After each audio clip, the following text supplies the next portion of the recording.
दोस्तों आपने सभी को पता होगा कि सैफ अली खान पर हमला हुआ था, ठीक है, पता होगा। तो वही मैं आपको बताने वाला हूं। देखिए क्या हुआ, एक इंट्रूड किया, अगर इसमें अपन जोड़ दें इंट्रूडर, इंट्रूडर का मतलब होता है जबरदस्ती कोई घर में घुसता है, उसे बोलते हैं इंट्रूडर, और इसके लिए वर्ब बनती है इंट्रूड। एक आपने सुना होगा ट्रेसपास, ट्रेसपास, ट्रेसपास का मतलब होता है ना इसकी सीमा में घुसना। मान लो ये घर की बाउंड्री है, किसी की बाउंड्री को आप पार कर रहे हो तो ट्रेसपास होता है। पर इंट्रूड मतलब किसी के घर में घुस जाना, ब्रेक इन करना, दरवाजे को तोड़ना। ब्रेक इन करना है, ब्रेक इन जानते हो क्या होता है, किसी के घर का दरवाजा तोड़ के घुस जाना। पर यहां पर ये तोड़ के नहीं घुसा था, चुपके से घुस गया था। तो बिना वेलकम किए कोई इंट्रूड कर गया, घुस गया घर में, तो उसे इंट्रूड कहेंगे। ट्रेसपास का मतलब होता है कोई सीमा का उल्लंघन करे। मान लो आपकी सीमा है, आपका खेत है, कोई ट्रेसपास कर गया तो वो ट्रेसपास होता है। दोनों लगभग सेम ही होते हैं। तो ट्रेसपास और इंट्रूड, तो एक इंट्रूडर आया और उसने ना सैफ अली खान को स्टैब किया। स्टैब यानी होता है दोस्तों चाकू मारना, स्टैब छुरा भोंक देना, स्टैब। यह बताया जा रहा है काफी ट्रेजिक इंसिडेंट था। ट्रेजिक यानी बड़ा ही दुख भरा इंसिडेंट था, ट्रेजिक इंसिडेंट था, ट्रेजिक बहुत ही दुख भरा इंसिडेंट था, ठीक है। सभी लोग सैफ के लिए प्रे कर रहे थे, प्रे फॉर हिम, प्रे यानी होता है प्रार्थना करना। तो सभी लोग उनके लिए प्रे कर रहे थे। क्या हुआ, मतलब वो आया। अब जो उनकी जो मेड है, मेड यानी जो घर में काम करती है, मेड है, अब मेड बोल लो या फिर उनको आप घर में जो बाई वगैरह काम करती हैं, मेड, हाउस मेड बोल सकते हो। यह उनके लिए सबसे अच्छा वर्ड होता है डोमेस्टिक हेल्प, जो घर के काम में हेल्प करती हैं, खाना बनाना, बर्तन धोना, कपड़े धोना, संभालना, है ना। या आप नैनी भी बोल सकते हो, जो बच्चों को संभालती है उन्हें क्या बोलते हैं, नैनी। बच्चों को संभालती उन्हें बोलते हैं नैनी। तो जो मेड थी उन्होंने एक शेडो देखी, परछाई देखी। परछाई को क्या बोलते हैं इंग्लिश में, शेडो देखी बाथरूम के पास। बाथरूम के पास शेडो देखी कि वहां पर लाइट भी जल रही थी, तो वो चिल्लाई। इतनी देर में ना सैफ आ गए। तो सैफ ने उनसे कन्फ्रंट किया। कन्फ्रंट जानते क्या होता है, आमना सामना होना। कन्फ्रंट का मतलब होता है कोई ऐसी चीज जो आपके लिए सुटेबल नहीं है, उससे फिर भी आप दो हाथ कर रहे हो, चाहे वो परिस्थिति हो, चाहे कोई बात हो या कोई व्यक्ति हो, आमने सामने आ जाना, कन्फ्रंट करना। तो सैफ का कन्फ्रंट हो गया। देखिए कौन का मतलब होता है साथ में, विद। फ्रंट यानी जानते हैं आप लोग, फ्रंट, तो कन्फ्रंट हो गया, टुगेदर विद। कौन यानी विद होता है, और फ्रंट यानी आमना सामना हो गया। अब उसमें लड़ाई हो रही थी मेड की और इनकी, ये जो चोर है, क्या नाम है, अब पकड़ा गया पता नहीं। तो उस सैफ ने इंटरवीन किया। इंटरवीन मतलब बीच में दखल दिया। सैफ ने इंटरवीन किया, बीच में दखल दिया, इंटरवीन किया, बीच में झगड़े में बीच में आए कि क्या हो रहा है, ठीक है। सैफ ने दखल दिया, इंटरवीन किया। फिर क्या हुआ, तो अच्छा जो टेंशन बढ़ गई थी, डी एस्केलेट किया उन्होंने। जो झगड़ा हो रहा था उसको डी एस्केलेट किया। डी एस्केलेट जानते हैं, शांत करने की कोशिश करना। कोई भी मैटर अगर बढ़ जाए तो एस्केलेट हो जाता है, और डी एस्केलेट यानी उसको कम करना। चाहे टेंशन हो, चाहे लड़ाई हो, चाहे सिचुएशन हो, उसको डी एस्केलेट करने की कोशिश की, बट उल्टा वो एस्केलेट हो गया काय में, into a violent altercation. Altercation होता है झगड़ा। ऑल्टरकेशन का मतलब होता है झगड़ा। आपने देखा होगा ये वर्ड आता है ऑल्टरकेशन यानी झगड़ा, और ऑल्टरेशन यानी बदलाव होता है। आपने ये वर्ड भी देखा होगा, ऑल्टरेशन यानी होता है बदलाव। आप कपड़े वगैरह नहीं देते ऑल्टरेशन के लिए कि छोटा है इसको टाइट है लूज कर देना, कपड़े वगैरह दे आते हो ऑल्टरेशन के लिए, वो ऑल्टरेशन अलग होता है। ये है ऑल्टरकेशन। ऑल्टरकेशन का मतलब होता है झगड़ा करना।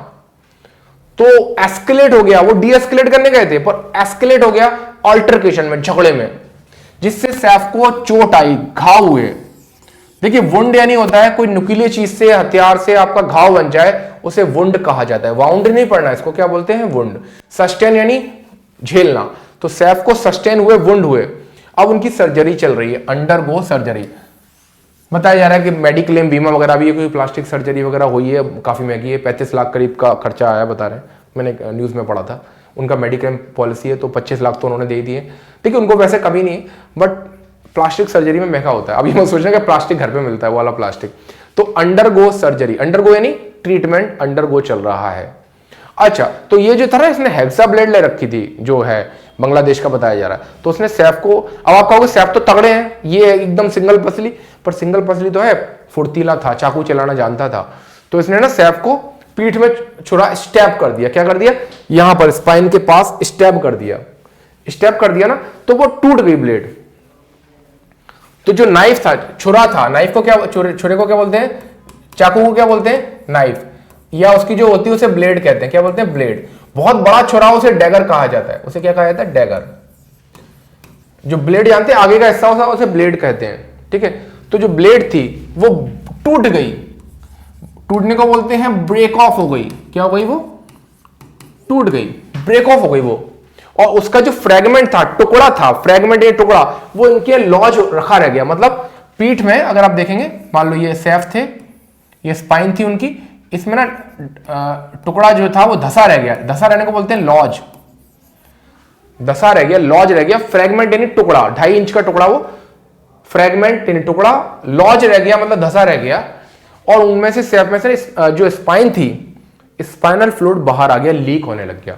सफेद सफेद रंग का स्पाइनल फ्लूइड लीक होने लग गया, है ना। स्पाइनल फ्लूइड आपने पढ़ा हो, शायद ना पढ़ा हो, लीक होने लगा। स्पाइनल फ्लूइड बड़ा खतरनाक होता है, मतलब मैं आपको बताऊं, देखो, ठीक है, तो मैं आपको बताऊं क्या होता क्या है। जैसे ये आपका ब्रेन होता है, देखिए ये हमारा ब्रेन होता है। इस ब्रेन आपने देखा होगा, ब्रेन ब्रेन ब्रेन ब्रेन से जुड़ी स्पाइनल कॉर्ड होती है, ऐसी ऐसी महीन सी ऐसी होती है। और ये बड़ी बड़ी सेंसिटिव होती है, झंझनाहट हो जाती है, दर्द हो जाता है, खतरनाक होती है। तो यहां चाकू अगर यहां चला जाता ना तो सेफ पैरालाइज हो जा सकते, जिंदगी भर के लिए अपंग भी हो सकते थे अगर थोड़ा चाकू और घुस जाता।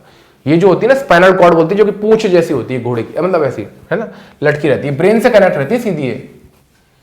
चाकू उनकी लॉज रखा रह गया, लॉज हो गया, और स्पाइनल फ्लूइड हो गया लीक। ठीक है, अच्छा फिर क्या हुआ? अब पुलिस बता रही है कि जो मोटिव था, मोटिव यानी क्यों ऐसा काम किया उसने, मोटिव था थेफ्ट, चोरी करना।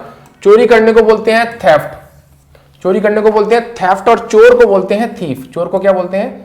थीफ। चोर यानी थीफ होता है, चोरी करने को थेफ्ट बोलते हैं। अच्छा, स्कफल यानी होता है, कई लोगों के बीच में झगड़ा होता है उसे स्कफल कहते हैं। मतलब स्कफल, वो चोर उधर भी गया इधर भी गया, स्कफल ब्रेकआउट। कोई भी आग भड़क जाए ब्रेकआउट, झगड़ा भड़क जाए ब्रेकआउट, आर्ग्यूमेंट भड़क जाए ब्रेकआउट, शुरू हो जाना। तो स्कफल, एक झगड़ा था, काफी स्कफल हो गया वहां पर। अच्छा, पुलिस ने जो सस्पेक्ट था, सस्पेक्ट यानी जिस पर शक है, उसको डिटेन भी किया। अब यहां पर अंतर समझना डिटेन और अरेस्ट में, डिटेन और अरेस्ट में अंतर समझिएगा। जब भी हम किसी को डिटेन करते हैं तो इसका मतलब उसको हम रख सकते हैं, पूछताछ कर सकते हैं, पर अगर आपने किसी को अरेस्ट कर लिया तो 24 घंटे के अंदर उसे कोर्ट में पेश करना ही पड़ेगा। और अरेस्ट आप बिना सबूत के बिना पे नहीं कर सकते, नहीं तो कोर्ट कह देगा सबूत ही नहीं है, जमानत दे देगा। तो अगर आप अरेस्ट कर रहे हो तो आपको श्योर होना चाहिए कि हाँ भाई यही है। तो उससे पहले उन्होंने एक शाकिब नाम था, क्या नाम था, उसको अरेस्ट नहीं किया था, डिटेन किया था, हिरासत में लिया था। उसे बोलते हैं हिरासत और गिरफ्तार, ये अंतर होता है। ये होता है डिटेन, हिरासत, ठीक है, हिरासत में लिया था, और ये होता है गिरफ्तार।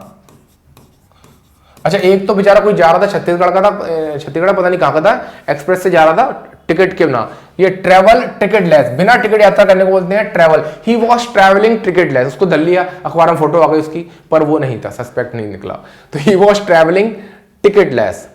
अच्छा, नैब यानी भी गिरफ्तार करना होता है, नैब यानी भी गिरफ्तार करना होता है। ट्रैवल टिकट लेस का मतलब होता है बिना टिकट यात्रा करना। He was travelling ticket less, बाप रे, बिना टिकट यात्रा करने की इतनी बड़ी सजा, सब लोग इकट्ठे हुए, मुंबई पुलिस पूरी आ गई। उसे फिर बाद में पता चला होगा कि ऐसे नहीं, मुझे ना सस्पेक्ट के रूप में पकड़ा गया है। अगला, तो पुलिस क्या कर रही है? इंटेरोगेट कर रही है। पुलिस क्या कर रही है? इंटेरोगेट कर रही है। अब गिरफ्तार तो कर लिया, अब उससे पूछताछ कर रही है, इंटेरोगेट कर रही है। आपने इंटेरोगेटिव सेंटेंस सुने? इंग्लिश में इंटेरोगेटिव सेंटेंस होते हैं, जो इंटेरोगेट भी होता है। इंटेरोगेट होता है क्यों किया, वाई, कब, व्हेन, किस, क्यों, वाई, कैसे, हाउ, कब, व्हेन, वही होता है इंटेरोगेट। ठीक है, इंटेरोगेटिव वर्ड वही तो होते हैं। तो पुलिस क्या करती है? इंटेरोगेट करती है। अच्छा, तो ये बता रहे हैं कि ये चोर ने ना बांद्रा में पता नहीं कहां पर ट्रेन में चढ़ा था, ये चढ़ा था ट्रेन में, मतलब बोर्ड करना, ट्रेन बस या फ्लाइट वगैरह में चढ़ने को बोर्ड कहते हैं। तो ही बोर्डेड अ ट्रेन, वो ट्रेन में चढ़ा था, और उतरने को एलाइट बोलते हैं। उतरने को क्या बोलते हैं? एलाइट। फिर उसके बाद दादर में कहीं एलाइट का गया, एलाइट फ्रॉम ट्रेन। एलाइट यानी होता है उतरना, बोर्ड यानी होता है चढ़ना। अच्छा, वो चक्कर में था कि कीमती सामान, देखिए वैल्यूबल अगर प्लूरल हो जाता इसका मतलब होता है कीमती सामान, नगदी। तो he was trying to steal, steal यानी होता है चुराना, स्टील यानी होता है चोरी करना, स्टील यानी होता है चोरी करना।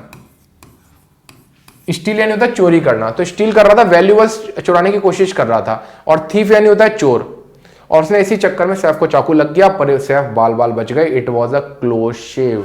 क्लोज शेव का मतलब होता है दोस्तों बाल बाल बचना। It was a close shave.